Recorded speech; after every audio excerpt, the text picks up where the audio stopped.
Hello everybody, my name is Shadows, and today I'm going to show you my BT10 update deck profile for Ragnalordmon. And without further ado, let's go into it. So for my eggs, I'm using the structure deck egg. It's not bad. Once per turn you gain a memory. I've also been debating about doing the Dorimon because has a really good inherited effect to where when one of your effects would place this Digimon under this, you get a draw card. That's a really good one to do as well, especially if you have Izzy, to be able to rearrange the top of your deck how you'd want it to be able to grab a card real easy that you might need that turn. This would also be a really good recommendation to do, but I don't have 4 of them, or else I would be playing it over this, but it's just some food for thought. And that's it for the Digi Eggs. For the level 3s, I play 4 of the BT3 Ludamon, really good searcher. You can grab a Ragnalordmon and a Digimon with Legend Arms in its inherited effects. So sometimes you get lucky and get 2, but you're almost always guaranteed 1.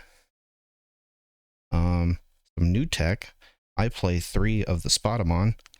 It's really good. Put under, you get a Digivolve 1, and the inherited effect is reveal the top 3 cards of your deck and add a card with Legend Arms or Cross Hearts to your hand, and then put the rest in the bottom.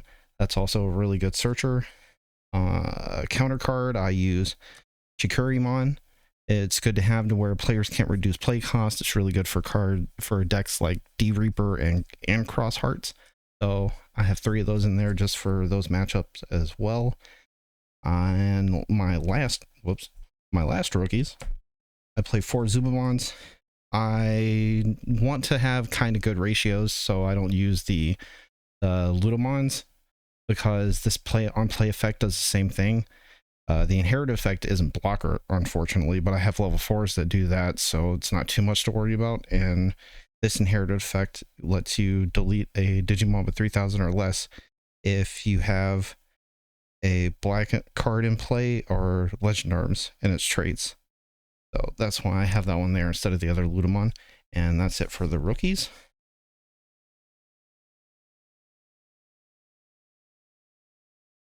All right, on to the level 4s. I play 3 of the Tia Ludamons. Put under one of your Digimon that has Legend Arms in it, and it gains reboot for the turn, and then the inherited is to give blocker.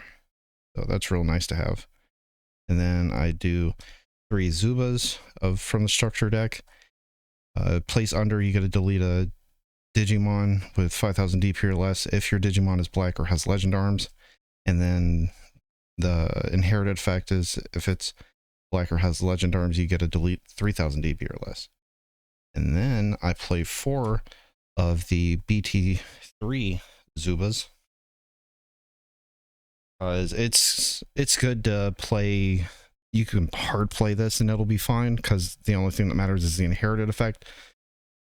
And it lets you have a free body, well, free in quotations, body on the board, but it's still not bad. A level 4 for 4 cost, it's not bad. And then you have something you can put stuff under and Digivolve on. And that's it for the level 4s.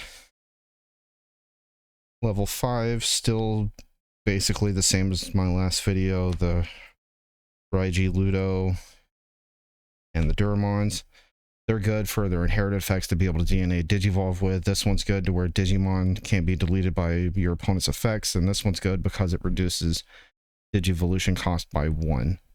And that's it for my level 5s. Level 6s are going to be a little different as well. I play Vaihumon. This is a good card for early and kind of early mid game, to where you can make sure that your opponent is not able to do too many attacks if you have blocker on this one, because you want them to have as many unsuspended cards as possible, so you can just strip security from them from the start.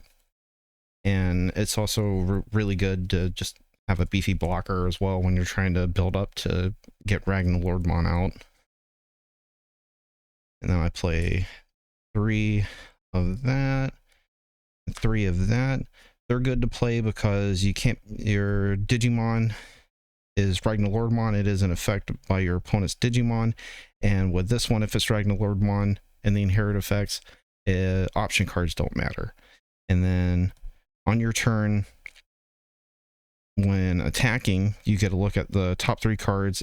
If you have a play cost of 7 or less, you can play it for free. And if you do that, you can give this 3000 DP and security attack +1. And then with this one, you basically have the same one digivolving effect, but on your turn when that happens, your opponent's effects cannot delete this, send it to the hand or to the deck until the end of the turn. So that's why these two are really nice to have. And that is it for my level 6s. On to my level 7s, still the same. One BT3 Ragnalord and 2 of the structure deck. Unfortunately, with how this deck is, sometimes you're not always going to be able to DNA Digivolve, so that's why I have this Ragnalordmon in. It's still good. So you get security tech +1, and you get reboot. And when you Digivolve, say you Digivolve off of that, you can throw that under it, and not only do you have protection from your opponent's Digimon's effects, you also don't have to worry about the option cards and security. And that's it for my level 7s. Onto my option cards. I play 2 Kongus because Rookie Rush will probably still be a thing, Armor Rush will probably still be a thing, and it's also a little bit of protection from Cross Hearts on their early game, because this deck can be a little bit slow, not 100% quick, so that's why I use that card. I also use 3 Legend Arbs Alliance. It is a really good card. It's a 4 cost. You play a 7 cost for 7 cost or less for free from your hand. Security does the same, and delay also lets you search.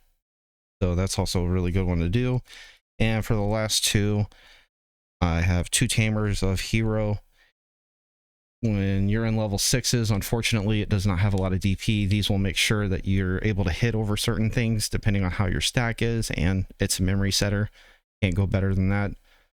But that's it for this deck profile. If you enjoyed, please leave a like, subscribe for more content like this, and hopefully I will see you in the next one. Bye-bye.